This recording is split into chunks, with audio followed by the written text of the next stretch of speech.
Well, here is the latest conquest of my excellent catchers of baby chicks. Oh, actually, this is a chicken chick, and now this one wants to get in on it.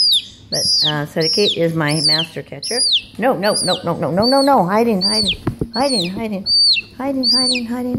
Oh, poor baby. I'm sorry.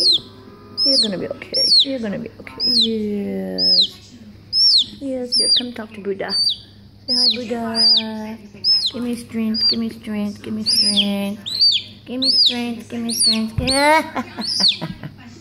Okay, it's okay.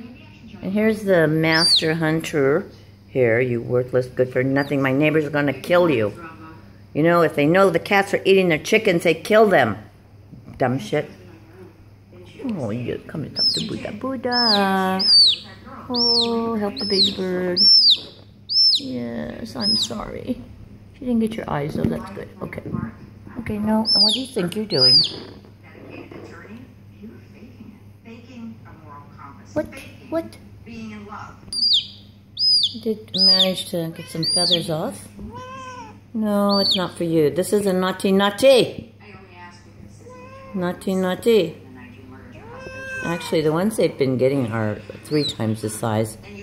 So I don't know. They must have been actually over in the neighbor's yard, inside their chicken baskets, because these kids sleep at night. They're not out and about. So my cats have knocked over some chicken's basket, and I am in big trouble.